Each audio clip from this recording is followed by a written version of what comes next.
Okay, Chase, thank you so much for doing this. I know now the production business is a little bit postponed, um, so I guess we have more time to do Yeah, definitely. to chat.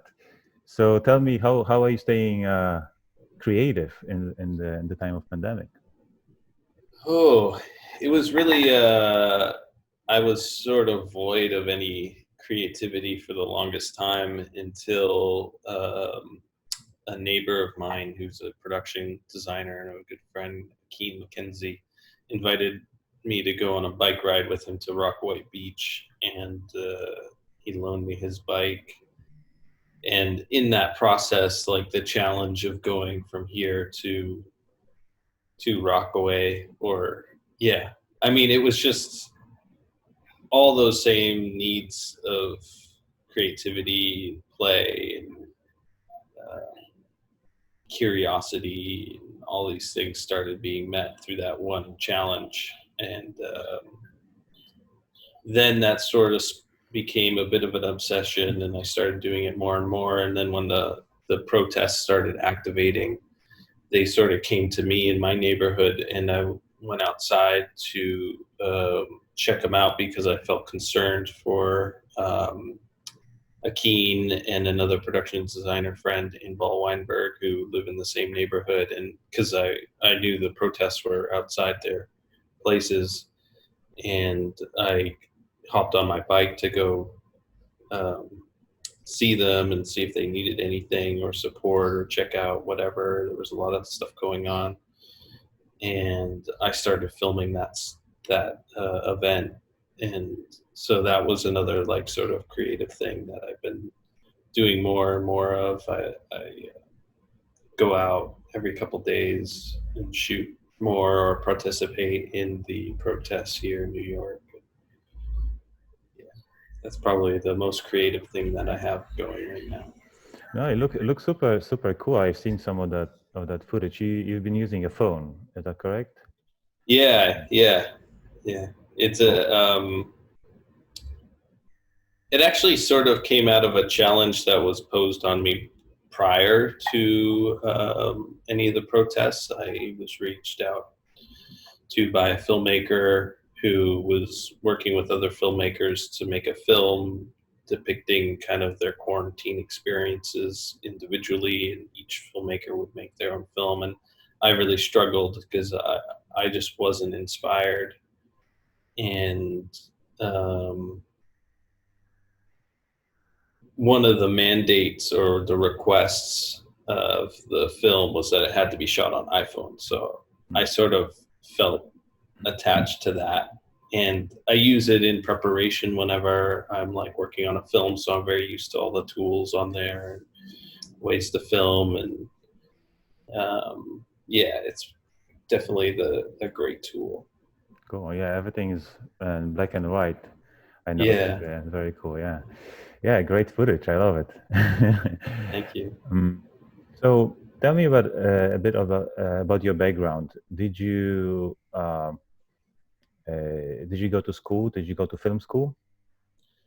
Yeah, I did. I actually sort of started in film a little bit prior to that. I was in high school, and my um, mother had a connection to a production designer and a producer. And for my work experience in film school, I went out on set with him. But even prior to that, I had an uncle who was an avid film fan, a cinephile. Um, he had a camera, so whenever my brother and I were around him or just kind of hanging at home, we would make little movies. So it was always sort of an interest that I had that my parents were keen on sort of nourishing. So when the opportunity came up to connect with this other filmmaker, my parents helped push me to do that. And I had my first set experiences, and then a film program started at my high school, which was really unique at the time because I think Final Cut Pro had just come out. Hmm. So it was kind of the first sort of consumer. It's still professional software, but it was um,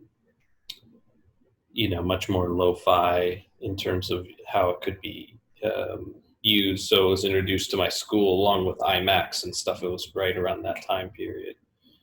And I learned the software, and then I went into a proper film school that had like a credit program with the high school program I was in. So I was allowed and accepted into this program um, simply off the basis that I had done the program in high school. So I felt very lucky in that regard. Hmm. Um, and then it took off from there. Got you. So which school was that? The after high school? It was called Capilano College at the time. It's now Capilano University. Hmm. It's in Vancouver, North Vancouver specifically. And it was I grew up in that area, so I would just take the bus to school every day. It was a very simple sort of choice for me. There's other schools, other options like Vancouver Film School, but I was sort of too young to go to a school like that. My brother ended up going there for 3D animation, and we had done a course there in 3D animation, my brother and I, when I was fairly young.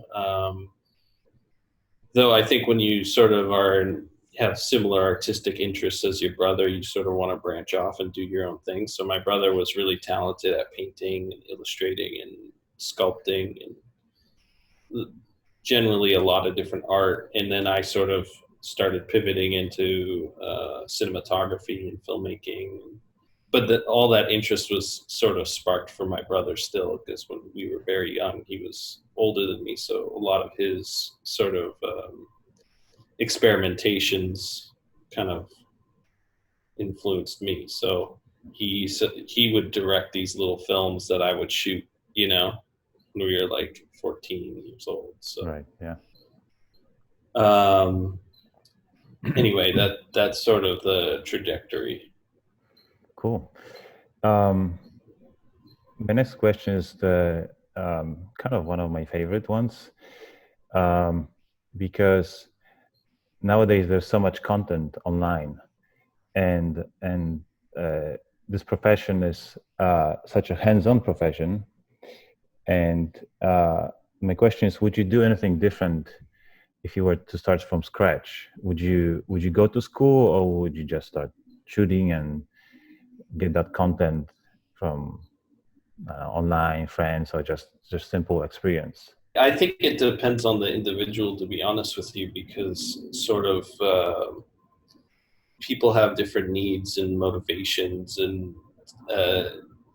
sort of can be more productive in different types of spaces. An example being like someone who goes to a classroom with an instructor may be more productive at doing accomplishing their tasks and being effective at that because of the classroom and the different environment that they're in. It puts maybe more determination on them.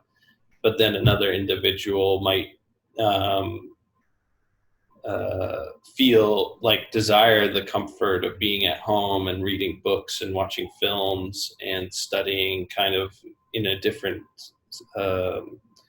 sort of intimate way, forming more of an intimacy with themselves and their understanding with cinema.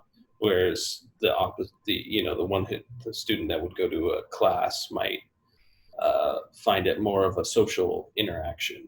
And I think both are valuable. I sort of credit, the choices that I made to being a balance of both. I went to film school. I had like really great social experience there, connecting with other filmmakers. A lot of the people I worked with out of film school were,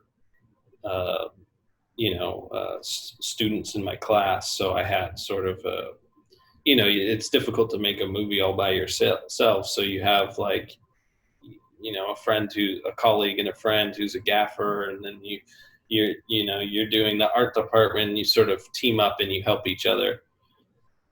So that's like a more of a practical way. Whereas I don't know how you would fully achieve that if you were just always on your own. Um, so it sort of like connects you with a community, which is really important to have. And I think there's other ways to achieve that on the internet. I'm not super aware of how you would do that. Maybe Craigslist or social media or something like that. But yeah, in terms of my own experience, I sort of did the program, but then my obsession sort of started cultivating itself through watching films by myself and studying the films and sort of dissecting certain techniques and becoming really interested in the point of view of the filmmakers and how they told a story and why they told the story and the philosophy behind that. And then also um, sort of being conscious of the meanings that were being presented in the um, the work and the feelings that I was feeling as I was watching it, and just sort of taking notes like, oh, this scene was really effective because I felt this way, and I would take a note on that. And then later, after experiencing the film and having the sensory experience, I would go back and I would sort of try to understand the meanings and the devices that they use to leave those impressions on me. So that was a very intimate approach of learning, but I paired it with a social one as well. Right. Yeah. Yeah. I guess it's definitely different experience to be around other people. Like even like you mentioned, you would take a bus to the school, right? It's Yeah. that's something could spark some idea, right? You see something on the way, and sometimes you see the same characters all the time. Sometimes maybe someone new comes into the bus, right? So Totally. it can be complete. Yeah. Of course, it's the human connection is always important. Yeah, I think that essentially most cinema is studying humans, their emotions, their needs, their desires, their cravings, um, and those are very universal themes that everyone share. And I think that's creates a sort of intimate environment for a spectator to fall into a film. Hmm. You know, there's films that are very plot heavy and are about a particular historical event, and these, you know, like a biography that are, you know, it's depicting particular things, but still at no matter what, there's this human level um, that we all share. And oftentimes it's you know, the goal is to either create you know, empathy, I think would be the word. Empathy within the characters, or tension within the circumstances that exist. Um, but yeah, all that stuff is all about connection. Right. Yeah. Um, my next question is: there are so many people that call themselves cinematographers. In your opinion, at what point should a person call herself or himself a DP? Oh, that's a good question. I don't know. I think um,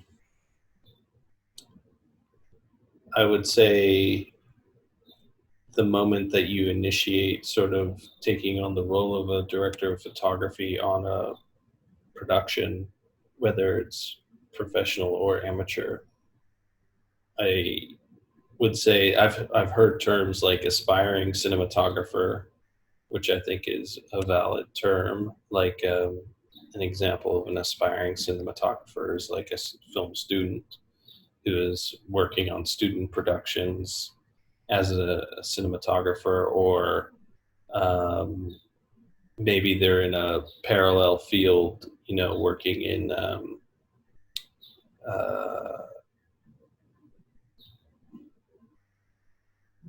like, I don't know, sports documentaries or stuff like that. Um, well, I don't know if I think that's actually a much more professional role anyway. But yeah, I think in terms of like students, I would say that's fairly valid. Like aspiring. But once you sort of make that leap and you're working professionally, I think you would be considered a DOP. Because I've heard that when you shoot your first feature, then you are a DP. You know, you can call yourself cinematographer. I think there's, yeah, I mean, it's sort of a vague definition, and I think that stuff's going to change over time. It's going to change with the attitudes of people and their perspective of it. I would say that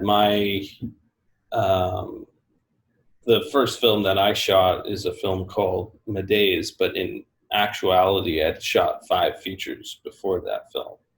So it wasn't until when I won the debut cinematographer at Camera Homage for that film, none of the other films I had done prior to that had a theatrical release or were, exhibited at an international film festival.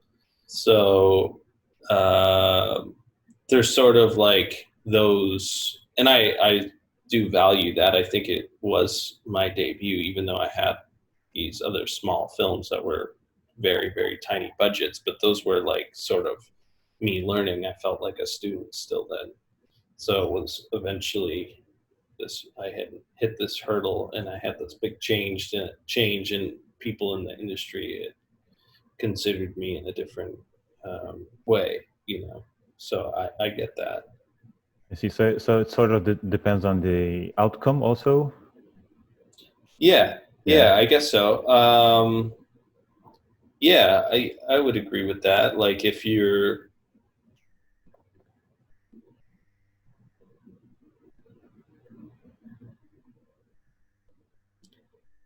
yeah, I don't know.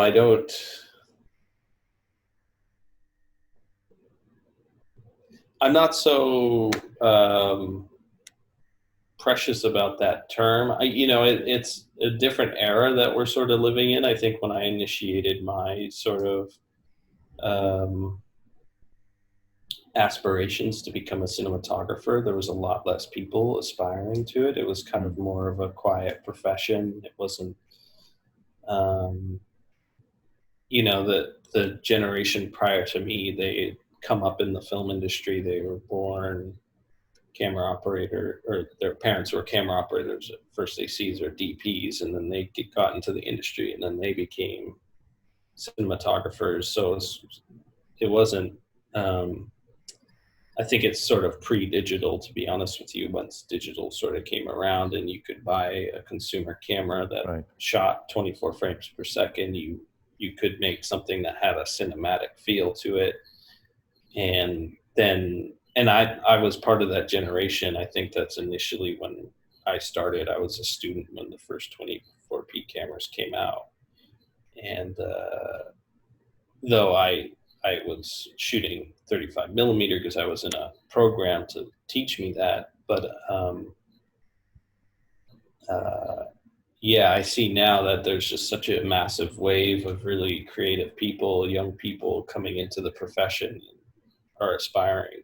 But it's difficult for me to really have a comment or judgment on that because it's sort of their thing. It's not my thing. I see. Yeah, but that's like you mentioned. It's a massive. I think technology has a lot to do with it, right? Definitely. Because like you said, so many cameras, and they look pretty good. You can do a lot with them, and you can tell a story, right? That looks. Yeah, exactly. I mean, the cost of a digital camera is so low now. I own a Blackmagic 4K, and it's like $1,200. Like, it's insane. So cheap. And then the lenses for that camera are so cheap too. Like a couple $100 will get you a lens, a prime, or a zoom. And young people can just be making films with it. It's pretty incredible, let alone your iPhone or other devices like that. Yeah, it's a pretty special time period. Whereas I feel like the generation before wasn't quite accessible. It was more exclusive. So it's sort of in a good way that technology is moving forward, but because you can tell so much more. There's so many stories you can tell, right? I mean, you by yourself, you're not going to be able to tell all of them. So, Yeah. but in the same time, it became competitive. Yeah, I don't know if I would define it as a virtue. I think it is because it's inspiring and giving meaning to so many lives that are out there, that Hmm. people can have this creative job and follow their passion. But in sort of my value system, I really care about quality, and I don't necessarily see that as changing that much. Like there's probably a handful of great films every year, and it's been that way since the beginning of cinema. You know, I wouldn't say that there's just like a tidal wave of great movies all the time because of digital. Do you know what I mean? Right. It's sort of seems like there's still, uh, you know, a handful of specially talented people who can do it at a level that's extremely high quality and you know, penetrates audiences and receives the just the right amount of money for from producers and distributors to make the project. So it still seems to me like there's still sort of, there may be a more abundance of stuff, but it's not necessarily the good stuff. um, do you know what I'm saying? Yes, yeah, I understand. Yeah. Yeah, I agree completely, of course. Uh, yeah, well said. Okay, so let's talk about your collaboration with Kali Joseph and Spike Lee. How did it start? Maybe we can start with Spike Lee collaboration. Well, it's interesting that they're connected because Spike, I think he saw some stuff I had done with Khalil, specifically Sanford Process and Lemonade, and became interested in my work. I think it was presented to him through an agent, so it wasn't just him happenstance. I mean, maybe Lemonade, but not Sanford Process. So I think he had this introduction to my work, and you know, Spike was interested in collaborating with me, and so he invited me to a Yankees game with him. And at the time, I was in Stockholm, Sweden, so I hopped on a plane, enjoyed this Yankees game with Spike, which was such a wonderful treat because he sits right behind the head coach and just talks to him the whole time. Um, the next morning we met for coffee, and he handed me the script and said, like, let me know what you think. And I was flying to South Africa the next day, or that day actually. And I read the script on the plane. And I had a call with him the next day, and he, was straight up. He's like, "Do you see images?" And I, I remember hearing that and being like, "No," but I said, "Yes, of course, I see images." Um, Only in the sense that I felt like he needed reassurance. That I was inspired by it, which I was, but I didn't necessarily see any images. I much more found some humor in it. I liked the absurdity of the story, and uh, I thought my dad would like the film, so Hmm. I really wanted to do it for him. And a couple weeks later, I was collaborating with him on a separate shoot because he wanted to sort of test me out, and it was a very, sort of brief production. I think it was 2 or 3 days, 1 day prep, and then 2 days of shooting of sort of a live event, a live play, and it was very high pressure because we had 10 cameras, and I had to, be on a comm system with a monitor with the multi-camera setup, and I'm sort of directing all the cameramen to, get different close-ups, and there was technical challenges because the cards couldn't record the whole entire play, so I had to make sure that I was killing one while another one was capturing Hmm. from a similar angle, so that in his editing he would have pretty much everything he needed. and then Spike was sitting next to me, sort of shouting and pointing at the monitor, getting really excited at things, or frustrated at things that he wanted more of, or yeah, it was great. It was really fun, and I think a couple of days later we started prep on Black Klansman. So that was like the initiation of our sort of collaboration. Cool. So which project was that? The one with multi-camera? It's called Passover. Okay. Yeah. Mm-hmm. Cool. How many cameras did you have on that project? I think it was 10. It was like Wow. 10 Alexa Minis, and then I had an apprentice named Jomo Frey back then. He's still my apprentice, but he flew in with Jack Martinez, who's a stills photographer that works with me a lot. And Jack went out with a Bolex into the neighborhoods in Chicago where we were shooting. And Jomo sort of helped me capture audience reactions. Mm-hmm. And he shot some 35 millimeter for me of portraits of different people. So I had like two of my closest collaborators with me on the shoot as well. Amongst the local crew, that there was a lot of operators and ACs. Mm-hmm. So it was pretty heavy duty stuff, and to prep all that equipment was a monumental task on a particular first AC. I think multiple ACs prepped it, but there was one guy in charge, and he was taking care of everything and took a lot of responsibility, and he was fantastic. And yeah, it was great. I felt really supported on the shoot, which was really, I think the reason that Spike and I got along so well is because he sensed that that I was a good leader. Cool. So was everything shot? No, some of it was shot on film, right? Yeah, we shot 35-16, but then the event I think was Alexa Mini. Mm-hmm.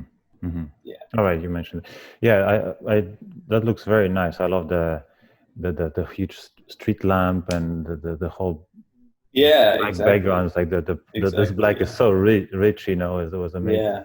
Beautiful. Yeah. It was weird because I think when I initially got it, I thought the expectations was that I was also going to light it as well. Mm-hmm. But that turned out not to be the case because they had a lighting designer who was taking care of a lot of that. So I sort of gave the lighting designer the space to do what he felt was right, because it's a play that's based off of sort of audiences. But then I would, as he was setting up, I'd put cameras on his lighting to make sure that it was the function was also serving the needs of my cameras. So especially it's more difficult when you're trying to get audience reactions because it's all about them, but you have to make sure that the audience is getting enough light. And if they're not, well, can I do it in a way that doesn't compromise the lighting designer's intentions? So maybe I react with like a faster lens, maybe it's a prime rather than a zoom, like all these other things that I had to react to, which were really different for me because it's not usually the way I work at all. I'm much more of a single camera narrative cinematographer. Nice. Yeah, it seems like 10 cameras. That's a lot of. You handled it well, so you guys are friends, so that's good. Yeah. Great, yeah. Well, let's talk about breaking rules a little bit. So I have that quote of yours when you were talking about Black Klansmen. So here it is. For the longest time, there often seems to be an endeavor of continuity in photography. I always have tried to break the rule in my work and am fascinated by what happens to the spectator when I start mixing aspect ratios, formats, black and white, and color unexpectedly. So that movie you shot on 16 millimeter, right? And you have 35 Ektachrome. You had only 5 reels that you found on Instagram. Yeah, is Yeah, that correct? yeah, exactly. And so tell me, how was that? Tell me about this breaking rules. What's can you expand a little bit of the idea? Yeah, I sort of like I really really value the sentiments of contemporary cinematographers like Roger Deakins and Emmanuel Lubezki, and even though ones who are tragically passed, like Gordon Willis, and Hmm. they have a very specific philosophy about image continuity, and I find it really effective emotionally. But I also see that there's sort of um, virtues in taking what their philosophies are and flipping them on their heads, because I think there is no real right or wrong way to do things in cinema and Right. in art in general, and people will interpret what they're given in a variety of different ways. And I'm very much connected to information that can be connected to an individual sensorially. And there's something about mixing formats that I think sort of disrupts and gives them a certain layer of sensory information that they can then respond to. And maybe sometimes they'll be repulsed by it, but other times they'll be hypnotized, or it'll feel like a question, so they become interested right away. And Hmm. that's sort of the most important thing to me in cinema and cinematography, is that it's interesting. I'm not necessarily like if you watch everything I've done, I'm not really paying um, uh, I'm not really like sticking to certain rules. I'm sort of dissecting the rules that are existing in cinema now, and I'm taking them and I'm breaking them in certain ways. And an example being like I shot this film, Hannah, Hmm. which is I would consider very austere. The camera doesn't move that much. But one of the rules we were breaking in that film was the camera's connection to the character. We sort of um, we sort of rejected point of view in expressing the character's point of view. That's very much a rule in a lot of cinema. Is that you sort of to create empathy and connect the story with and the story and character together. You tell the story subjectively. A lot of choices come out of a subjective means. But in Hannah, we had made a conscious decision to take the subjectivity and use mise en scene to tell that subjective story. So rather than express a point of view of how she's feeling and doing like a shot reverse shot sort of coverage, we would decide that the color of the walls in her bedroom should be green because that had a particular mood or meaning to us. And we wanted to offer that to the spectator to decide what the meaning was for them. And we would observe our character and be sort of disconnected from them. And in this way, we're rather than manipulating the spectator, we're manipulating them through a lack of manipulation, so that they're almost autonomous in the film, in which they can decide the meaning of any action. So we're even in a film like that, I'm very interested and excited by the idea of breaking a particular rule or tradition, because I find it beautiful when it happens and it's really done well with subtlety. But then there's the contrast to that is some of the stuff I've done with Khalil, which is actually not austere at all. It's very playful. There's like the editing's very fast. Like my one of my first collaborations with Khalil, he had mentioned that he had had a criticism against me very early on in the production, maybe on the first day, in which he felt like a shot that I had framed he had seen before, and he had snatched the camera away from me and started shooting some stuff himself. And in the moment, I think I was hurt by that, but I was also watching what he did, and I was really intrigued by his approach. So I sort of adopted that sense, and I was like, okay, I'm not going to do anything that I felt like I've seen before. So I'm just going to feel really free and sort of forget meanings, forget symbols, just react to things that are happening in front of me, but sort of lens it in a way that's unique. And then what Khalil does in his editing is where his real genius as a director is that he takes the images that are real from sort of the events that we're capturing, and he juxtaposes portraits and stylized dance scenes and and he sort of tells a story through the editing, through an image of a tree cut with a portrait of a woman's face, and then he'll weave in a sound in there. So it's a very sensorial experience, but he's using all these other sensory things rather than conscious information to tell the story. So it's actually interpreted in a really rich way, which is the sort of cinema that I feel connected to the most.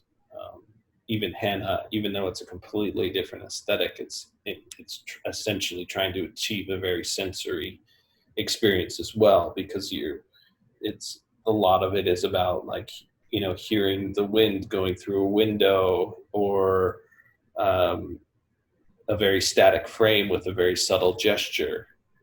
Like, you become so sensitive to these very everyday movements that they then carry a meaning, but it's done in a particular way that's sensory, I guess, what I'm trying to express. And I'm sort of repulsed by the projects that I've shot in the past that I didn't really see as successful, and a lot of time it's because I felt like the values of the director were much more about specific information being consciously consumed by the spectator. So it became very much about manipulating the spectator to see a point that they were trying to make. And when I watch that sort of stuff in cinema, I get it comes off very contrived to me, and it's not interesting. It's too obvious. It's cliche, typically. So when I see that sort of stuff, I feel like, oh, whoa, whoa, whoa. Whereas, there's cliches in Black Klansman, but it's also an absurdist film. So I accept those cliches as humorous, or do you know what I mean? Yeah, absolutely. So, yeah. yeah. Mm. We're definitely going to talk more about Lemonade and Hannah, which is, I think, incredible film. Thank you. Yeah. Let's go back to Black Klansman a little bit. So I want to that 35 Ektachrome that you had. I read that you didn't do any testing, and apparently Spike Lee said on the first day, let's bring it on. How did it? Tell me about it. How was that? Yeah, it was very scary because Spike, he had this really interesting technique that I liked. He wanted to shoot a lot of stuff in prep, and it's great because you kind of chip away things off of the shooting schedule, so it frees you up to have more time on set, which means you can get better quality things, like you can get more shots or have a better rehearsed scene by the actors or whatever. So there's a lot of great reasons to do that. However, because of the time constraints, and I was still experimenting quite a bit, I had told him I had the Ektachrome before I had tested it, just to get him excited. Because to me, that's like one of the biggest things about collaboration, is sort of just bouncing excitement off of one another, because that's truly what makes the film. It's not it's your enthusiasm that makes the images, in my opinion. So I threw that at him, and he sort of responded a day later being like, let's shoot it. And thankfully I had my camera there, because we hadn't planned on shooting 35 millimeter, but I have a Arri Cam LT, and it was kind of resting in its box there on the day. We had only planned to shoot, I think, black and white, negative 16 millimeter for all the stuff with Alec Baldwin. But then he said he wanted to do some color and some Ektachrome, and I was like, okay, let's do it. I love that idea. And I had been testing different prints of oh shit, I'm blanking on the film. Birth of a Nation. Oh, okay. I think a day or two prior to that shoot, I had been testing different prints of Birth of a Nation. I had a print of, I think it was a 16 mil print from MoMA Museum sent, and I got a 16 mil projector, and then I had a 35 mil color print, and I had that scanned by Company 3. And then I had a Blu-ray version. So I had like all these different versions, and I would go to 40 Acres, which is Spike's office in Fort Greene, and I would project each one, and I would sort of test the luminance that was coming from the bulb, which one looked better. Like, it's very important for me. Like, I really love the film flicker that you get. It sort of like has a pulse. And I love that, and I wanted that to be in the images, but I wasn't quite sure if a film projector was going to throw enough light onto the screen to get an exposure on Ektachrome or anything like that. I think I ultimately went with a combination of a bunch of things. Like, you'll see in the film, there's like a 16 mil reel in a 16 mil projector that has Birth of a Nation, I think the MoMA print on it. And then I think my preference was the Blu-ray scan, color tinted scans of Birth of a Nation. So then I had a digital projector underneath that projector, so I could swap between the two. So I think some of Alec Baldwin's stuff is the 16 mil, but then when I shot Ektachrome, I swapped over to the digital one. So I had really rich color. I'd have the ability to have more intensity in the light, which I'm really grateful that I had that there, because if I didn't do that, if I went only 16, I probably wouldn't have been able to shoot any of the Ektachrome that we had, because it's a very low ISO rating. So thankfully, I just had all these things together that day, and we were able to experiment with the Ektachrome, and it was beautiful. And I think we shot pretty much all of the roles that we had from one particular person in Los Angeles that I found from Instagram on that day. But at the very end of the film, there's the double dolly shot of the two characters coming down the hallway with their guns pointed at the camera. And we had one actual reel left that came from an apprentice of mine, Jomo, who I was talking about earlier. He had one reel in his storage because over the years, he's won multiple Kodak grants and awards and been gifted film from his film school. I think he went to NYU. So he had this extra reel, and I purchased it from him, and we just kept it on the truck until the end of the shoot. And thankfully, we had done that scene on Vision 3, I think, 8 times. We had done various versions of it. It was pretty much the only thing we had to shoot that day, from what I recall. Maybe some inserts and stuff like that afterwards. But because that corridor was a set that our production designer Kurt Beach built, where the interior apartment was on location, so we had to do it separately. I see. And Spike had always had that kind of camera going out the window shot in mind the whole film. So we set up that dolly shot with a stabilized head on a dolly, and I would control the camera remotely. And we did it in the corridor. Sometimes we'd do it with the lights off and just a front light, and then we put the lights on. And we did a variety of different versions. And then right at the end, we put the Ektachrome on. And it was it had all sorts of other challenges. It has quite a different texture because I had lit that set for tungsten, and I hadn't planned on doing it in Ektachrome. And so when we swapped over, it was sort of a challenge. I had to react to this much slower film stock. So I was trying to get the lights brighter. I knew that it would come out tinted really warm. So I was contacting my colorist, Tom Poole, about different ways we could scan the Ektachrome, because it can't be scanned in the same way that a negative can be. Like typical digital intermediate scanners are designed for a particular gamma and a latitude, because it can do high dynamic scanning where it flashes LEDs twice at the negative and it captures 2 frames and then merges them together. Print stock, which is Ektachrome, is actually already much higher in contrast already, and some scanners deal with that much better. Like a telecine scanner might deal with it better, because those were sort of invented to be archival scanners and be they were sort of invented in a time when, if you were distributing something on television, you would take a print of the film and you would scan it and then put it on TV, rather than already had designed in your workflow a negative that would eventually get scanned and then in cinema maybe printed back to film and projected on film, like in the early 2000s. Anyway, during the whole DI thing.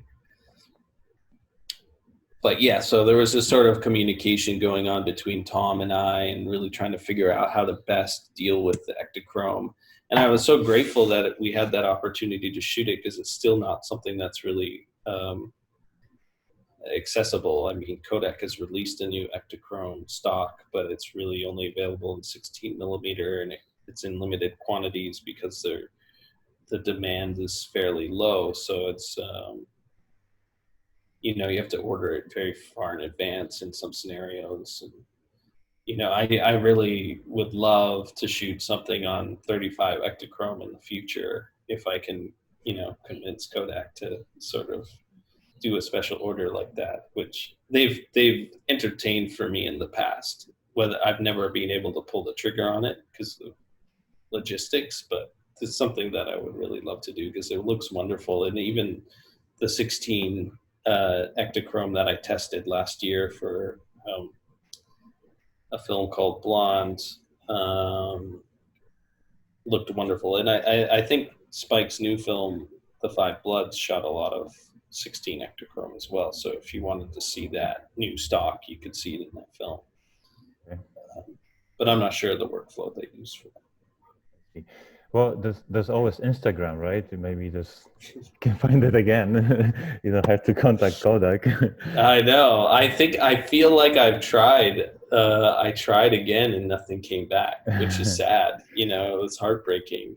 But there's all sorts of weird stuff out there. Like I loved Fuji when it was around too. I would really love to shoot on that again. In combination of shooting Kodak, I like to mix that stuff. In fact, I think Lemonade, I shot some of the shots on Lemonade on Fuji, in Lemonade on Fuji. So, which we got that stock from London, I believe. So it's, but now it's pretty much all very expired, because even then it was expired. So that's even more so. But I'm not saying that should deter you from shooting it. I think you just need to test it and make sure that you're exposing an expired stock the correct way. And if it's been stored correctly, there shouldn't be many aberrations. Other than that, it might be a little bit different in its contrast or exposure. But otherwise, actually, I'm open to all those other possibilities as well. I love the look of expired stock. And I mean, like I said, I'm not necessarily always looking for image continuity, so it works for some of the things that I shoot. Right. Yeah. Yeah. You like break rules. You like to break. Yeah. Exactly. Exactly. That's good. Yeah, I love it. That Ektachrome was you flashed it, right? No, I flashed some other stuff in the film. I was really connected to some test footage that I saw that I had flashed with a Panaflasher 3, which is a product Panavision came out with. And it was so beautiful. I was really stunned by it. The only issue was that on Black Klansman, we were primarily shooting 2 cameras, but I had an additional camera that I was shooting as well on maybe a third of the shoot. I would use this camera. And the Panaflashers are only outfitted for 6x6 matte boxes. We were shooting handheld. I flashed, a bit of the film that took place in the KKK member's house, but after that, I sort of stepped away from it because it was a technical thing that was sort of hindering our ability to move really quickly, and I felt like the amount that I had done had served enough that I could pivot in a different direction. It wasn't something that I felt like would harm the film, so I was able to sort of pivot away from it. But I do have a desire to shoot a whole film like that in the future because it really looks stunning, especially with black skin. Because essentially what it does is it maintains the sort of contrast between the highlights and the midtones that film has that like really grabs, or digital. It really grabs that, but it sort of makes the shadows very dusty or gives detail to the shadows. Whereas there's other techniques in which you can derive a similar dustiness, example being like underexposure on film, like you could underexpose film and print it back up in the digitally or photochemically, and you would have a very dusty black as well, or a lot of detail in the black, but you lose sort of the contrast that you have in the highlights and midtones, that curve, it kind of gets dwindled down. And then I also feel like it sort of desaturates the skin tones. You end up having to digitally manipulate the footage a little bit more, which I think whenever I've done a lot of digital manipulation to an image, it sort of looks manipulated. And I don't really like that look. So I try to do things where I'm sort of inventing the look through photochemical processes like pushing, pulling, normal processing with different sort of exposures, but then they function in a certain range in which once a photochemical lookup table is applied to that image, there's very little manipulation to do digitally. So I'm often attempting to do very minimal manipulation. And the flashing sort of helped me with that. That's why I liked it, because it gave me a look that I felt was beautiful and aesthetic, but didn't require much manipulation in the DI. Right, that's actually one of my questions that I was going to ask later on. But since we're talking about it, so seems like you don't do much of work in post-production, like color correction. So you try to keep everything straight from the camera? Yeah, I think there was a time period when I was very young. I was working at a rental facility in Canada called William F. White's. And I took about a week or 2 off from William F. White's, and I studied under a colorist at a company named Rainmaker. I think it's now Deluxe. And the colorist at Rainmaker had done like X-Files and a lot of TV shows, and he was working on transfers, and I sort of shadowed him for 2 weeks, and I consumed so much information about how to color and what the functions were and the tools. And then years later, I had broken my ankle on a shoot, and I was unable to continue working, so I started studying Resolve. So back then Resolve wasn't around, but at this point, my initial story when I worked at Rainmaker, Resolve wasn't software. DaVinci was around, but it was like DaVinci 2K. It was like a whole different system. I think Blackmagic bought that company and then produced a software like DaVinci Resolve Lite, which is a free software, and then they made a really affordable $1,000 purchase price for Resolve. So then it became like sort of anybody could really use this software, and some friends and directors that I knew owned like a little color suite in their basement. So I just sort of stayed at their house and studied Resolve. And I wasn't very good at coloring, but I slowly got better and better. And then I was also working with a colorist at eFilm, a particular dailies colorist named Benny Estrada, and I would go sit in with him whenever he would have my dailies up. And sometimes it was secret.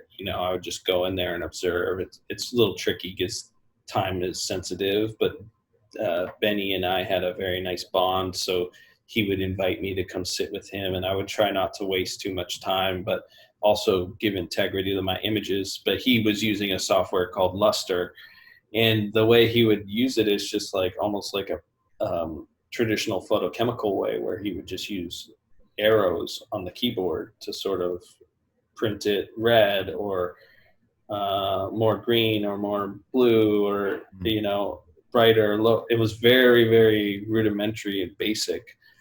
And sometimes, since I was new, I would try to experiment, and I'd be like, let's do this, let's do that, okay, let's make the curve and let's add this into the highlights. And the more we would experiment with that, the worse it would look, and we would always end up going back to the stuff that he just used with the keyboard. It would always just like very, very simple stuff always looked the best.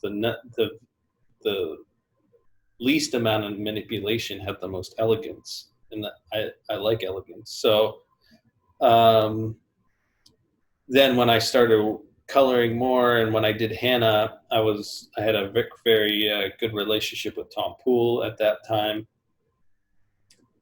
And Tom had colored Sampha Process for me, and it was very, very quick. We had that's like a 30-minute film, and we had done it in several hours. So it was very, very simple. He's a very experienced and very fast colorist. And he has he has an aesthetic view, so he really knows where to take something instantly. So it was very simple, and I had learned a lot from sitting with him, and I was just kind of studying the tools that he would use, and I would ask him questions, and he would, give me great answers and teach me. So then I started becoming really confident of how to do coloring myself. And then when I shot Hannah, I ended up coloring the film myself, which was a great film to color because it was very few shots in the film. There's not a lot of like matching between like a sunny backlit shot to like there's definitely films that would be a lot harder to color for yourself for the first time. Hannah was not one of those. It was very easy. I'd lit a lot of the scenes artificially, so there was a continuity. I was very cognizant of exposure and color temperature, and I prepped a lot of the film really well. So when I had done the DI, it was very simple, but I really sort of learned how to do everything there. So now I have those skills, and I have that, I'm literate in that language. When I go into the suite with Tom or other colorists, I can be very clear about what's desired, or I can actually experiment on a deeper level. But like I said, I think the overall goal is a sense of elegance and timelessness.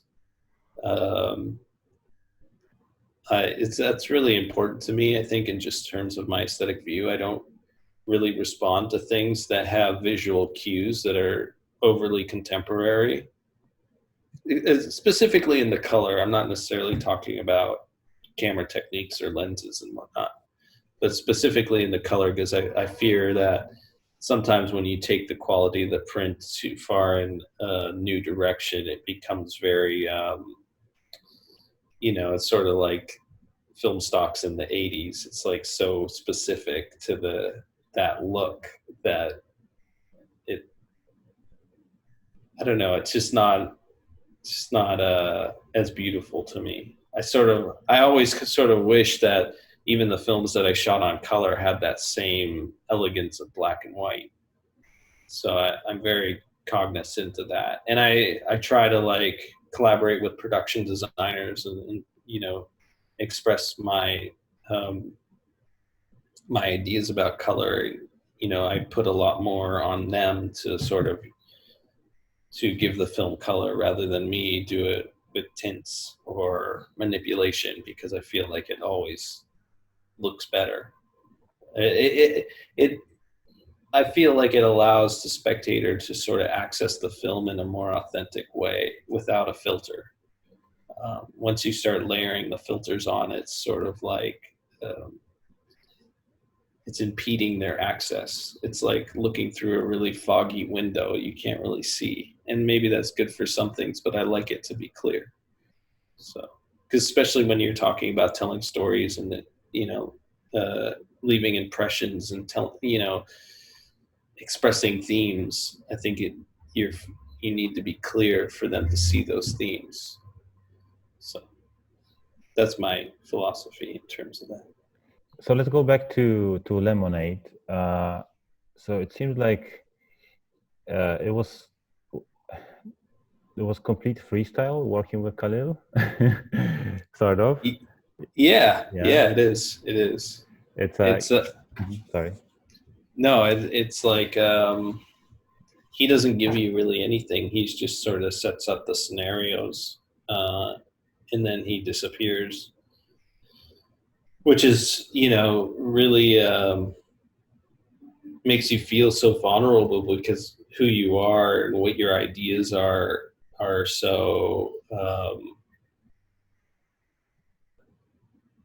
so critical and so essential to it. Whereas in certain other collaborations, you may get a lot of feedback from other people, like the producers or director, and you then respond or you fulfill requests. Whereas Khalil doesn't really have any requests. He sort of just like sets something up and lets you go do it. So it's a whole different process. It's really beautiful. I feel like it yields really special results that really connect with me, and I think it's unique in terms of how he does it because he's working with like non-actors and um, he's using different formats and mediums and different artists. Even like some of the stuff on Lemonade was shot by an artist named Khalik Allah, who's a stills photographer and filmmaker, and we gave him a 16 mil camera and sent him into the Ninth Ward, and he would just capture like a whole different thing. And I love that Khalil has this sort of sees himself as this not necessarily a director that's dictating or dominating all the other people in his sphere. He's sort of just like allowing them to feel free, and then he sort of collects what they give him and he starts assembling it, and that's sort of how it works. Mm. Um, so but it was a bit chaotic, right? Oh, very, Yeah, very. You had apparently very. you had some crew members going walking to the shot, and you got a little bit upset too.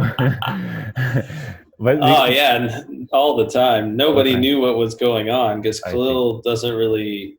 Um, he doesn't really.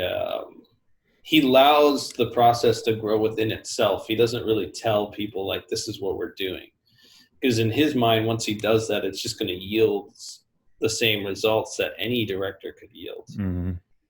And he's trying to do something so totally defiant to that. And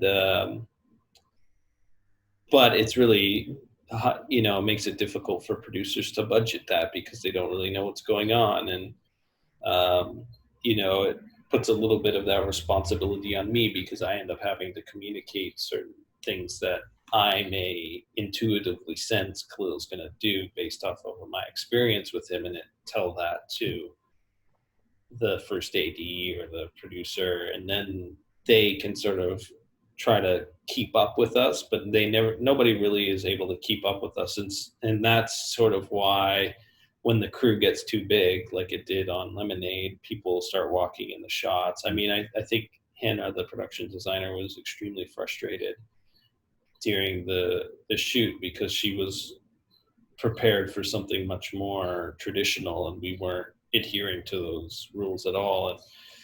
And an example being of like how a set would function is maybe we'd have 3 cameras. We'd have two film cameras, 235 cameras on Lemonade, and then we'd also have a black and white digital camera.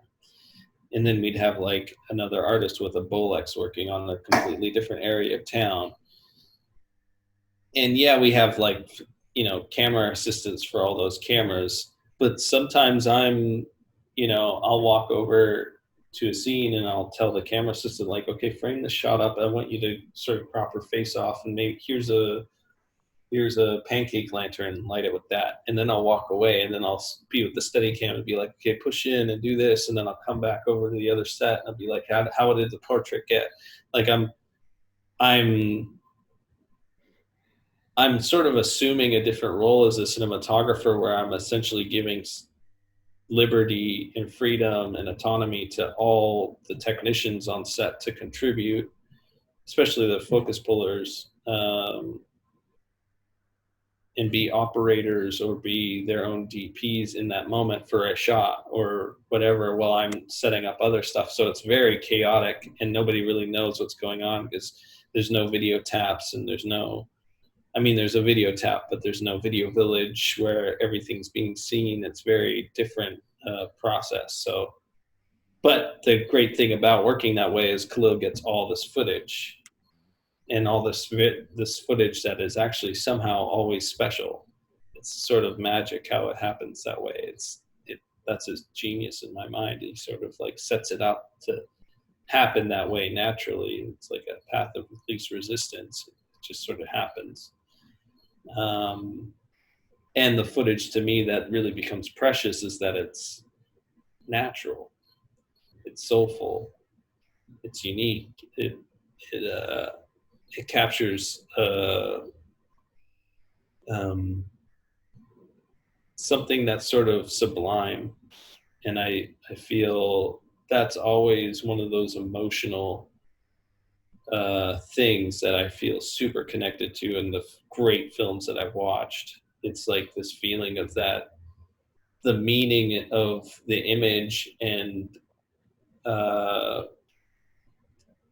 the film is so vastly superior, not superior, that's not the right word, so humbling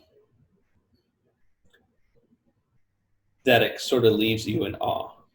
And that to me is like the essential note that I'm always trying to hit on all the films that I've worked on. Like even Hannah, that's sort of why we did the ending that way.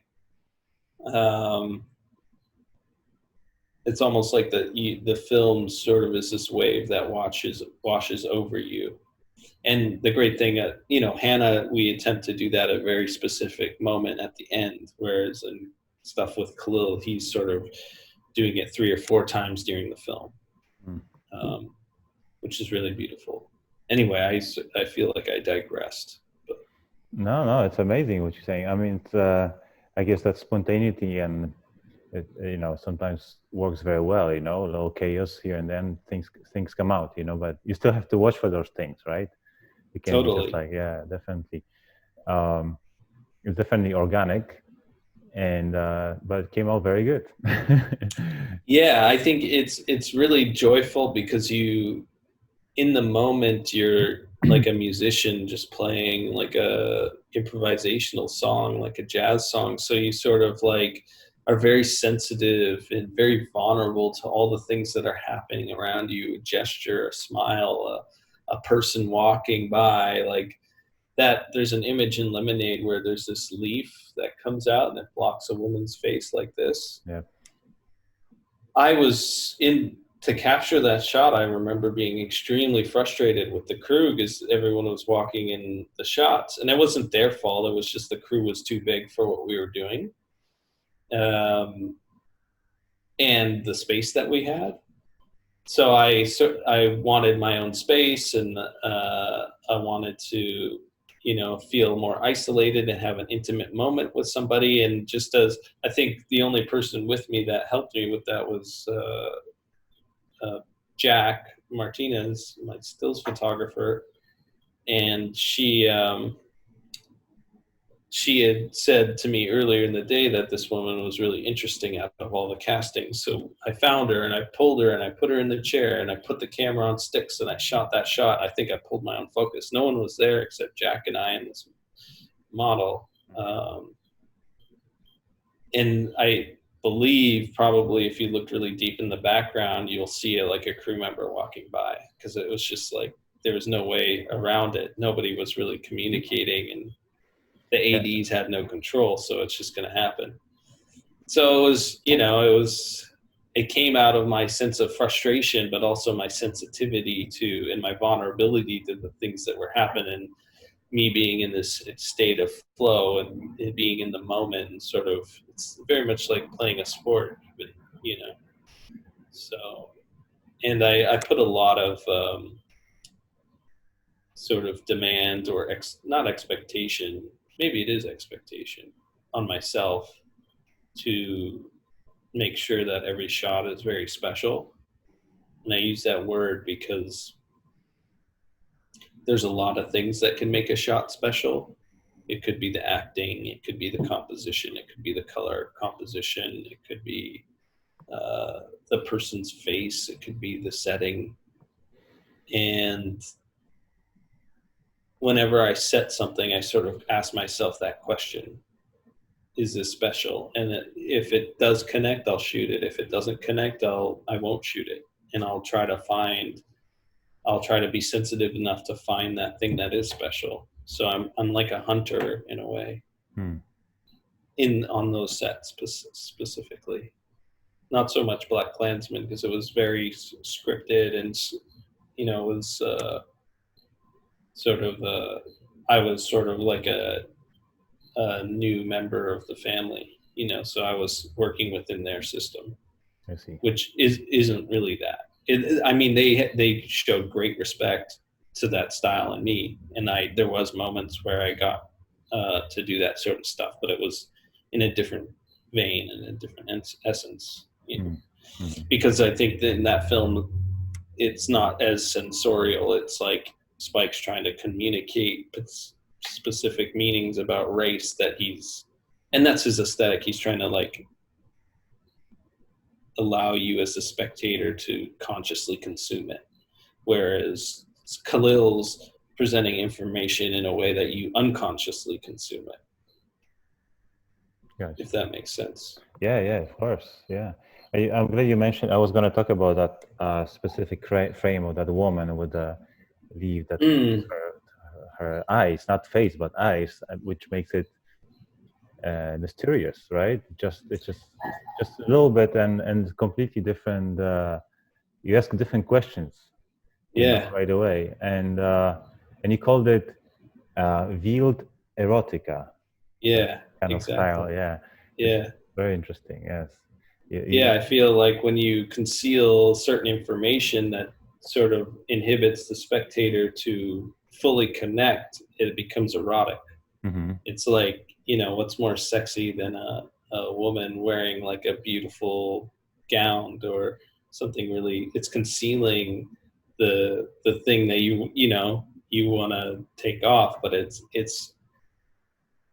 almost when you give the spectator the right to use their imagination, it's actually much more interesting. Another example of that is even like Seven, the film Seven that David Fincher directed. Like, you never really see any violent act in the film, but yet it's one of the most violent feeling films, because you hear these kind of expositions of what the character's done and his cruelty and his sadism. But because you're left to interpret that and imagine it, it's actually much more a violation of your own morality. So it's sort of the same idea, but I'm doing it graphically and compositionally and, using the tools of cinematography to express a similar idea. Okay. Well, you use often the Aricam LT with Master Prime. This is your own kit, right? Yeah, I used to have. I bought the Aricam, I think maybe just before Lemonade, I had bought it to shoot Hannah on. Mm. Hannah was delayed a full year, so I had the camera a year before we actually shot Hannah. So I would shoot things on that camera, and I got a very great price on it, and then I bought the lenses. I think before I bought the camera, I had the lenses.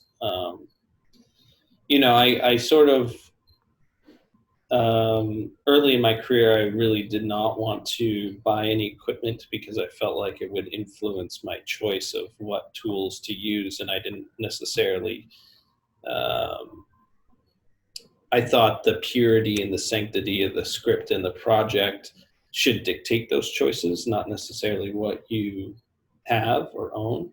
But my view of it sort of changed over the years because I felt an intimacy with the particular tool that was unique to me. And that started when I built my own LED panels. There's sort of like uh, Mike Bauman, this gaffer in Hollywood, sort of helped pioneer using really low profile LEDs, like kind of taped onto polycarbonate. Hence now they're light matte 4s and light mattes, but not a very common tool that's almost on every set. But back then it was just like raw plastic with ribbons from China with a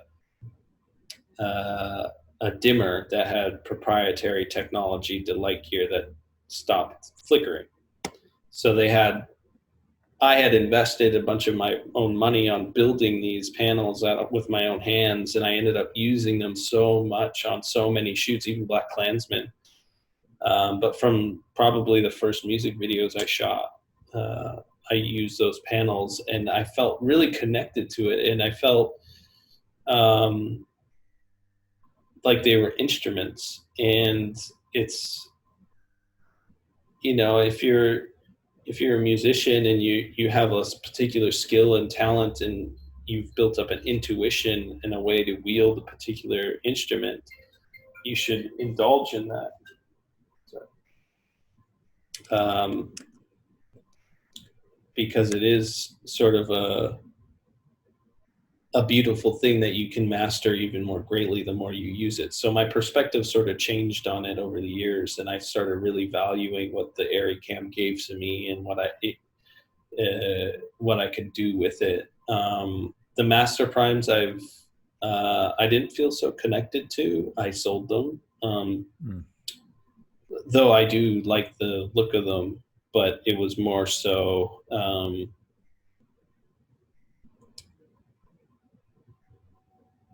they didn't necessarily. I work a lot with Panavision, and I really love sort of the diversity that they offer optically. They have macro lenses, they have um,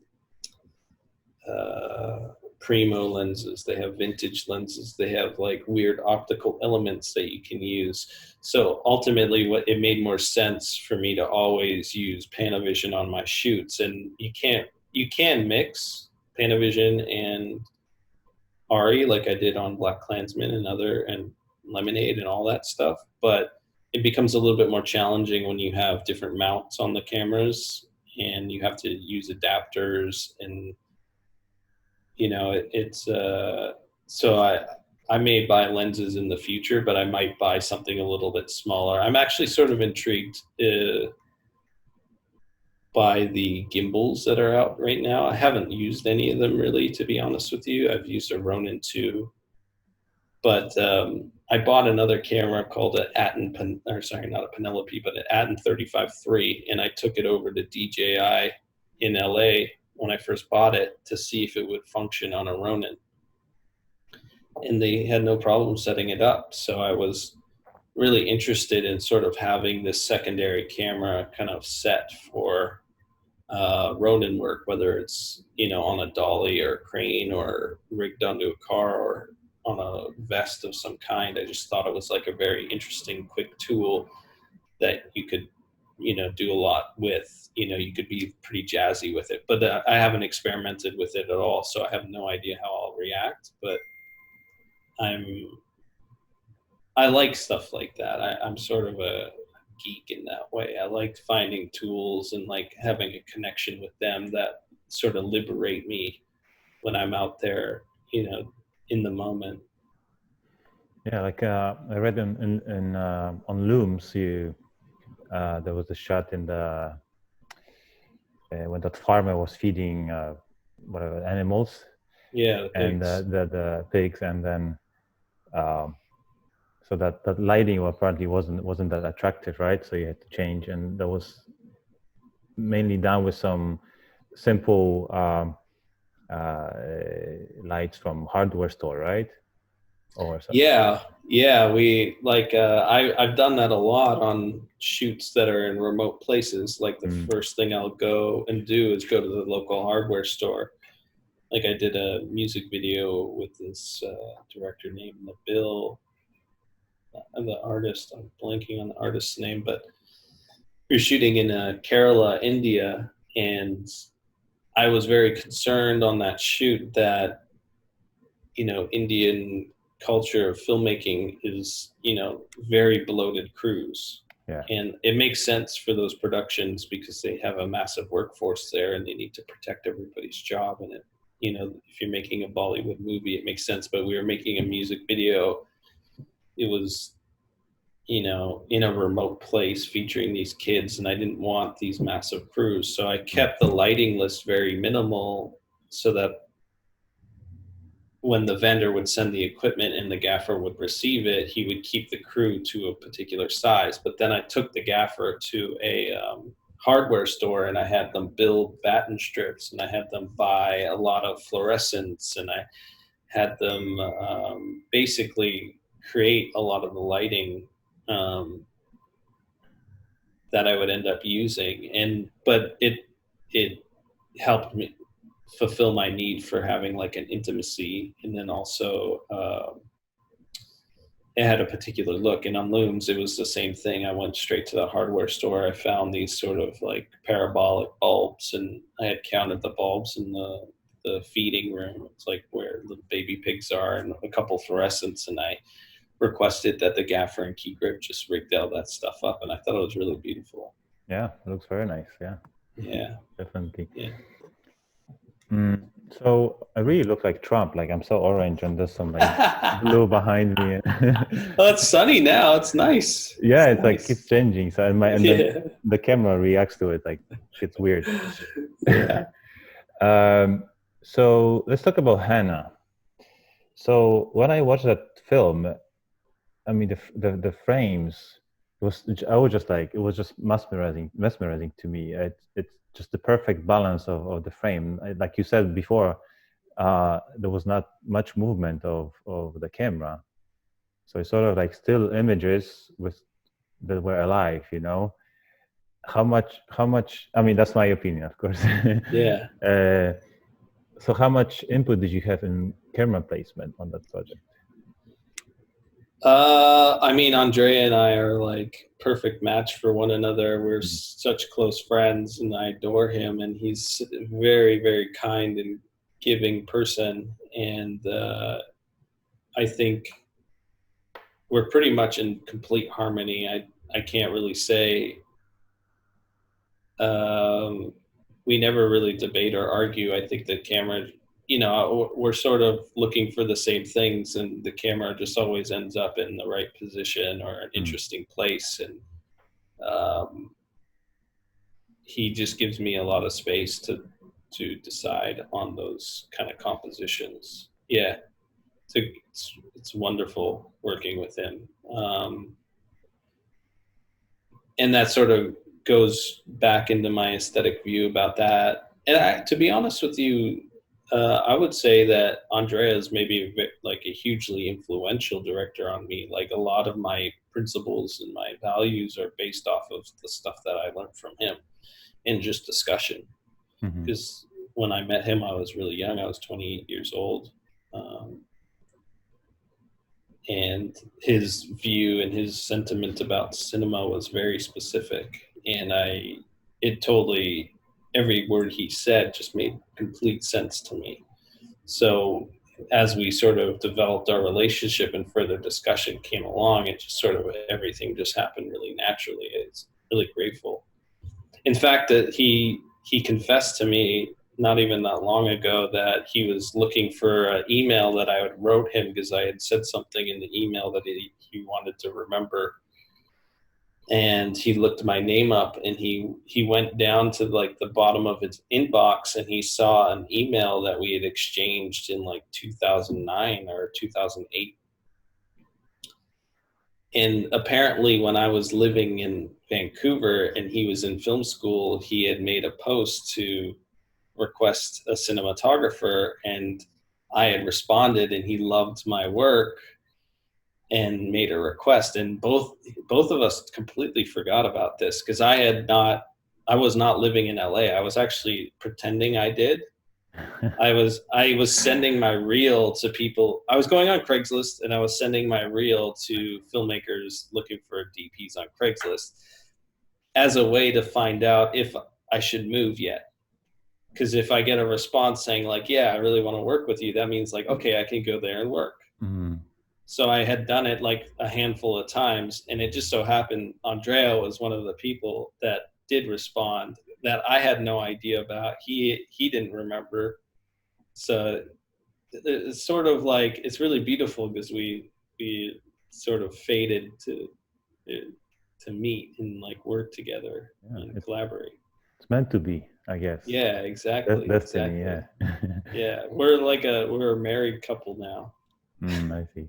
But it's a good system we had, to send you pretending you're living in LA and just like, oh, let me just go there next day for a gig, Totally. Good system. Well, the truth is I would deny all the. I would come up with some excuse that I couldn't do it for whatever reason, but it was like it really made me feel confident when I went down there. Sadly, I think the recession was like full swing when I did get there, so there wasn't any work.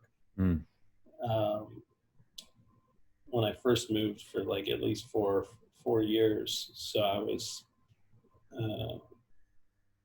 sort of hindered by that, my growth from that. But I'm sort of actually that's not true. I learned so much during that time period, and I was lucky to meet Andrea and make this small movie, and maybe that wouldn't have happened otherwise. So gotcha. Yeah, there's always something to learn, I guess, right? Yeah, exactly. Even bad experience is a good experience, I guess. Exactly. Even though there was like suffering involved, and I had such a great desire to express myself and be creative, and there was no opportunities to do that, so I suffered. But I'm grateful that it all went down the way it did because I wouldn't be the same person otherwise. So. Right. Yeah, exactly. Yeah. So do you prefer to shoot on film or digital? I feel so when I start a project, I try to relearn everything I know about filmmaking, and I'll start watching films, and it's weird. It'll feel maybe I just have a really bad memory. I'll watch films that I like and have seen before, but I'll feel like I'd never seen them before, and I'll start having these new interpretations and new experiences. And I sort of, when I start considering the format, I sort of want to test everything.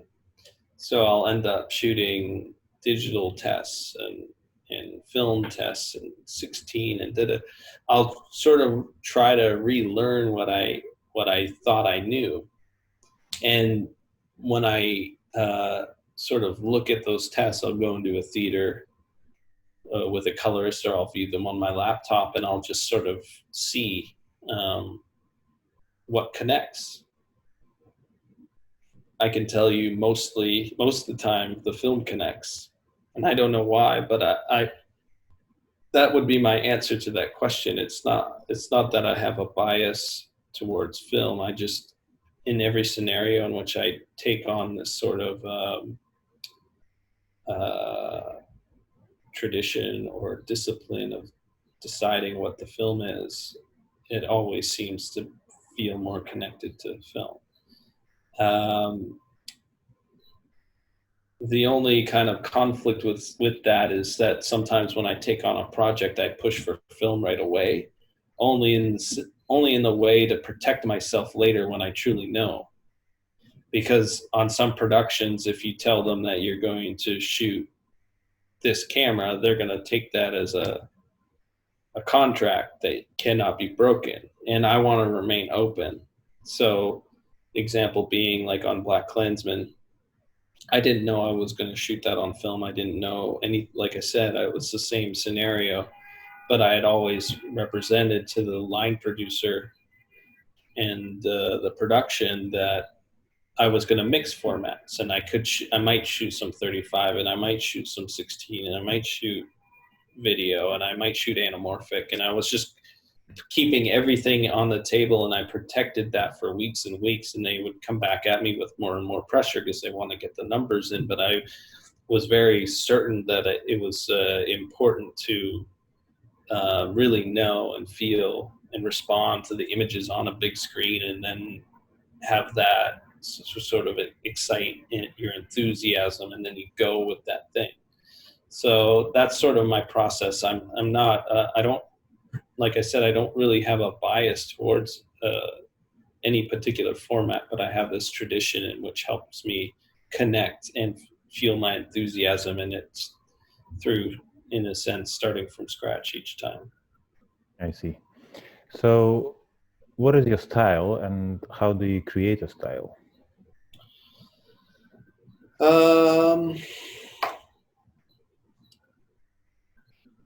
I don't know if you can create a style.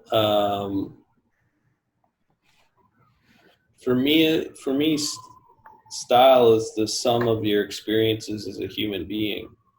So the things that you consume that connect with you, the things that you experience in your life, the themes that sort of reflect instances in your childhood, like all those things are the texture in which your aesthetic view is built out of. And to me, that's the most beautiful thing. And if so, in a sense, I haven't decided what my aesthetic view is at all. At all, I sort of just surrendered to the universe to tell me what it is, and I Mm. just go with what that is. If I could give a label or a word to it that I really value and I'm seeking, in a sense, or I'm trying to connect with, is soulfulness. Uh, just like a song or a film can have a very soulful feeling. I think it's a more, I would define it as an intimate connection to feelings and needs, and representing those as authentically on camera as possible. Mhm. So, but to a certain extent, I'm also operating in an arbitrary way. It's very intuitive and instinctual.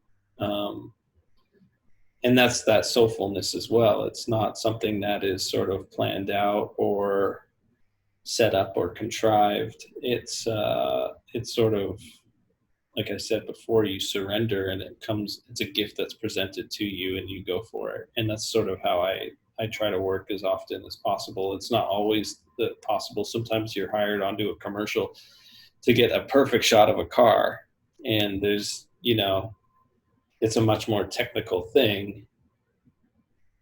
But even amongst that, I've been able to pick and work on commercials that are stories. Even if they are a car product commercial, it's trying to tell a story. It's trying to, express an emotion. So I try to pick jobs like that. I try to, like, I've been offered those commercials that are, the uh, the handsome topless man walking over the sand dune with a perfume bottle, and then he says something to the camera. Like, I've been offered those jobs, but I always turn them down because I doesn't connect with that soulful feeling that I'm trying to do. So I guess what I'm trying to say is in my selection of work is my aesthetic view. So I select work that offers me something that speaks and connects with me. So because I only do that work, you see a style. Do you understand what I'm saying? Yes, of course. Yeah, yeah. Like they're at a DP agency, if you're a cinematographer at an agency, you're going to be amongst a lot of peers, and jobs are going to come in and they're going to request one cinematographer and he's not going to be available. So everybody else on that roster who is available is going to be presented to that job for that work. And that sort of way of cinematography essentially homogenizes everybody's work, because anybody could have done that shot. I don't feel fulfilled by that. So I'm really sort of seeking a particular thing. And because I'm consistent in it, I think people who also have that opinion are connected with my work and then look for me. So it's I think that's sort of how you get style, is through sort of things that your aesthetic view, essentially. Something you connected with, right? You're connected with, and you feel it, basically. Yeah. Exactly. But I'll just comment one other thing. When I said like the car shot thing, like even though there might be a commercial about a particular story, but within that there is a car shot, and that's kind of when you become something else. You're just like a technician. But the times I pick that work, I'm looking for a much deeper or more layered or nuanced thing as well. So it's dynamic. It's not just one thing. Sure. It's dynamic, but in there. Yeah, there's much more to it, definitely. Yeah. I was going to actually ask you, you kind of answer that question, but when do you say no to a job? You mentioned about the man on a beach, right? So you don't feel it, so you say no. But what else would it be for you? I mean, it's on commercials. It's not so difficult because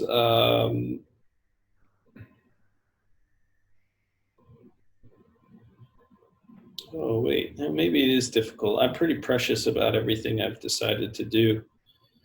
I'm much more conservative, I guess, when it comes to features, I should say, only in the sense that I have a lot of fear about attaching myself to a project that then I don't find fulfilling and meaningful in it. I suffer the whole time while I'm working on it. So I'm very, I say no to a lot of films. Even the break that I took between Black Klansman and the next film I'm doing, Blonde, which will come out next year, is like 2-year gap. And, it's not my desire to take those kind of gaps. Like I wish I could do something every year or multiple things every year, because I really love working on things. But I know that a lot of the films that I was offered in that gap came out already, and they're very beautiful, but they didn't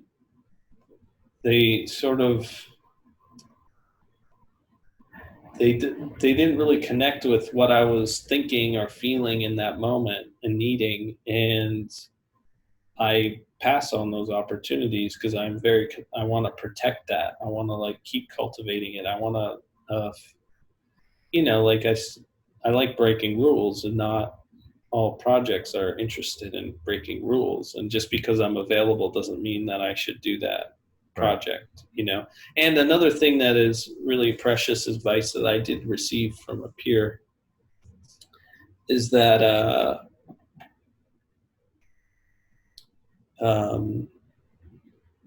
he was kind of sort of expressing resentment to some of the productions that he had agreed to take. And only in the sense that right after he agreed to do it, a few days later, something that he really, really would have loved to do came in, but they conflicted. So he always had to turn down. So every time he said yes to something that he didn't want to do, it would negatively affect something that he ultimately would want to do. And it was sort of like sometimes these really special projects come out of nowhere really quickly. And maybe someone got sick, or a cinematographer became unavailable because of personal things, and now you're in the mix and it's with somebody that you've always wanted to work with or whatever.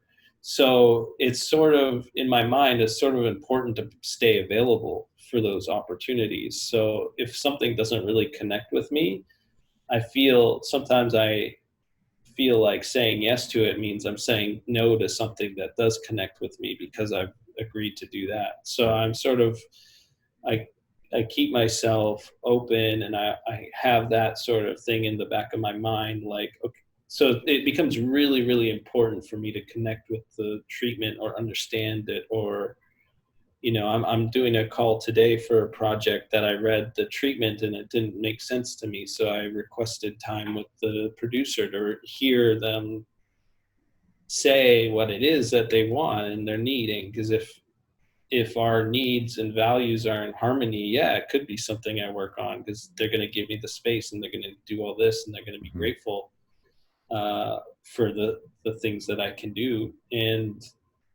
But sometimes those things aren't in harmony, so it's like, but you can only really get that over a discussion. um, and those projects, like, I really truly believe, like, though they may desire me to be the cinematographer on that, I might not be the right person for it. And if I say yes, I'm taking the right person away from them, because they could go and offer the job to somebody else, and it Mhm. would be a great opportunity for that person. And I don't want to, like, destroy those things. So I'm just trying to stay true to myself. And, I try not to embody a competitive spirit. Like, I see that as violence in a way. And so I'm just trying to be very,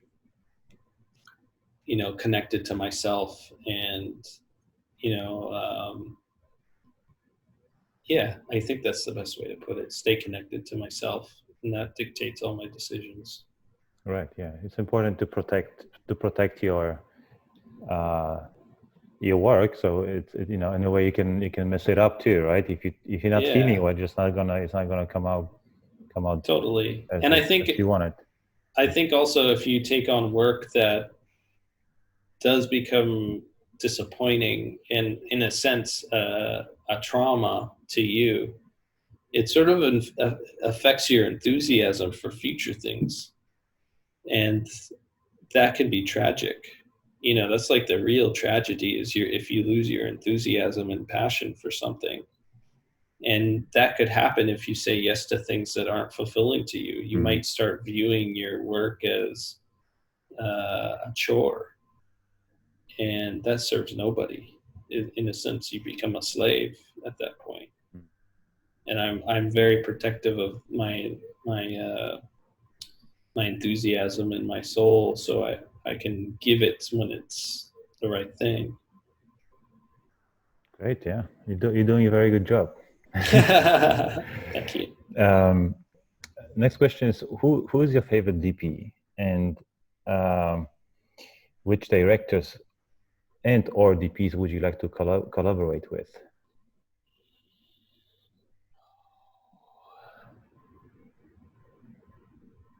That's such a good question. I'm so conflicted about that, my favorite DP question, because there's so many that I love. Hmm. Like, Well, top three maybe. I would say Christopher Doyle, because I love his intuition, and I love how he breaks rules, and I love how Mhm. it feels manic and inspired and enthused. Like, you can feel his enthusiasm in his images. I love Gordon Willis, because he's very connected to geometry and graphical information and concealing and simplicity and minimalism. To me, that's so elegant and beautiful. And then, who else would I put up there? Oh, I put you on the spot, right? It's hard. what if I just left it at that? Sounds good. Those two. And then the director question. I would love to work with Michael Haneke. I don't know if we would get along because he's a completely different generation, and I don't know how good his English is, and my French German is non-existent. But I really admire his films. I love how he sort of is very elegant and doesn't manipulate so much through the film, but then ends the film in this very sublime and tableau-esque way, graphical way, observational way. Mm-hmm. I feel like his meaning is very interpretive, and that connects with me deeply. So, and he's just he's very subtle. And I also feel like I would contribute really well to his thing, his style as a cinematographer. Like it's sort of, I feel like I would get exactly what his needs are and be in harmony with those. Great. I have three more questions. So what do you think, what impact cinema has on society beyond entertainment?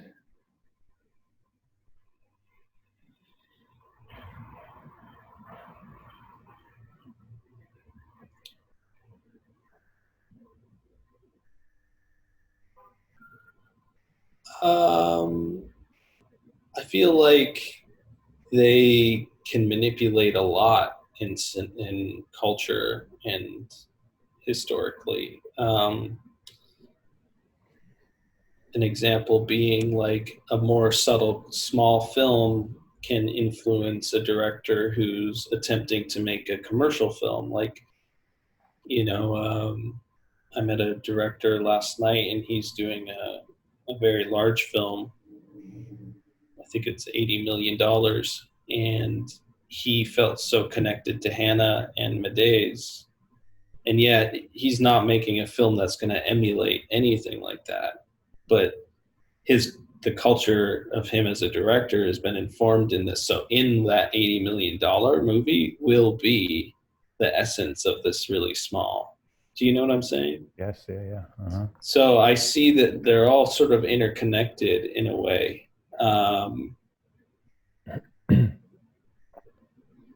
So it's like there's the auteur who is sort of expanding the language of cinema, posing questions, has total control over the vision, ton of integrity, smaller audiences. But those who do appreciate the nuance of those ideas then consume them, and those that can have an effect on especially talented people like musicians or painters or photographers. They could be informed by it, and they have such massive cultural influence, the minority of those artists, because they're especially talented, so they're seen as a sense in a sovereignty and the best of a particular culture. And but then there's sort of the big films that help sort of pacify the suffering of many people in their own lives. Like, this is probably a cliche, but like, the average worker who, the UPS guy that just drives his truck all day and, his back sore from lifting all these boxes and, all that stuff. He gets home and he's able to watch something that just gives him comfort and lets him sort of relax and let go of the day. And it's not sort of tasking him or asking him any sort of question. It's just there to sort of like help calm him. And, I see value in all that stuff in terms of what I like as a consumer, a person who could, I shouldn't say consumer, but a person who consumes cinema. I like the nuanced stuff because I've educated myself to a particular place where anything that doesn't have the nuance, I sort of get repulsed by because it doesn't connect. Or I don't necessarily see, like, I really value point of view and craft. Anyway, I'm going so far into it, but Yeah, I hope that answers that question. I don't really know if it does, but that's the influence that I see it has on culture. I think it can swing things in really dramatic ways. I mean, Black Klansman is a provocative film. Like, it really sort of embedded in the consciousness of white people in America a certain racist thing, especially at the end, because it was depicting documentary images of an actual event that was really recent. I think even like less than a year before. So it had like it offered people access to this empathy via this recent trauma and embarrassment that they may have had. And I think that's beautiful. And then that influences social change and sort of those things, which is really cool. You know, I think it's hugely influential, especially in America. Big time, I think. Big time. Yeah. Yeah, yeah. Um, do you have a mentor, and how important is to have a mentor? I think it's really important. I mean, I'm not going to say that it's a necessity. I think there's, everything in life it is what it is. You could come out a bunch of different ways, but I felt really lucky to have several mentors throughout my life. I think my first one was a production designer and producer, and his name's David Wilson, and I was very young, and he sort of sparked my interest of being a cinematographer because he introduced me to cinematographers and on set and that sort of way of that lifestyle. And then I had another mentor, Attila Saleh, who's still very influential and participates in my life. And I feel I mean, both of them are still participating in my life, but they were so generous with their knowledge and time. And um, now I um,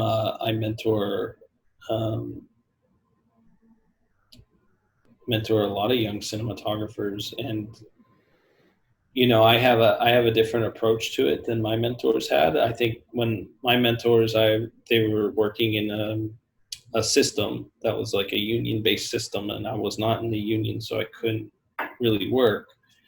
Whereas the apprentices that I work with now, I put them to work. Like, I have them, like if I'm doing pre-production on a film, I'll have them start scanning and researching things, and budgeting things out. Like, what if we did a camera test like this and this, and I'll put a lot of duties onto them, responsibilities, and then hopefully in some cases they're in the union and they can work on the productions at a low you know like a lower ranking position in the camera department or whatever. And but I've always just teaching them and expressing my sentiments, and our discussions so much inform my thought too. It's like just sort of getting out these ideas and having a discussion and having someone to listen, and also gifting you the opportunity to hear them as well about their ideas, and feeling the joy of that development. And I really value that stuff. I think like working on Black Klansman even reinforced that even more, because Spike's a mentor and he has so many apprentices. I mean, almost all the people on the crew have been working with that guy for like 25 years and stuff like Mm. that. And they started working for Spike when they were loaders, and then now they're camera operators. And it's just like he's sort of cultivated this whole culture around him. And then he teaches at NYU, and his assistant was a student, and the people in his office were students, and he sort of creates his own family. And I really desire to do that. I'm much younger than Spike, so it's going to take me a long time, but I really feel that's great. And I've had other cinematographers recently open up to me about their desire to sort of take on minority apprentices, and I think that's even more awesome. And I've been lucky to have those opportunities come to me. Like I've had institutes reach out and connect me with young minority students, because I think that really actually benefits the industry quite immensely when you have these sort of divergent POVs and new cultures and new identities coming in, because it's just going to improve cinema so much more. Because after a while, the aesthetic view becomes stagnant, because especially in our culture, when everyone's sort of mimicking one another, because of it's sort of an Instagrammy thing, it's like you see one person have like a really popular response from a single image, and then other people emulate that because they have the desire for a similar acceptance. Anyway, I'm going off on this, but I really think it's super important, and I wish it was more of a thing. I hope there will be more institutes like that can pop up and start providing.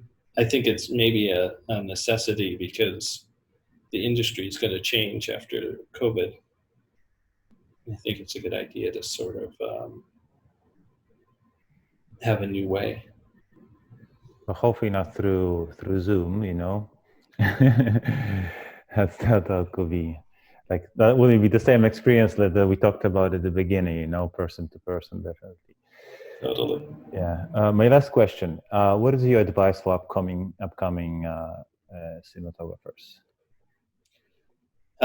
It kind of plays into my sentiments about style and aesthetic view. It's like really sort of connect with things that are happening in your life, and I think and consume things that you find beautiful. And you may not necessarily have a conscious reason for that, but you should accept that your conscious brain and your mind only has a very limited capacity compared to the rest of your senses. So if you just feel connected to something, you don't necessarily need to have a reason for it, but definitely start consuming and collecting and um,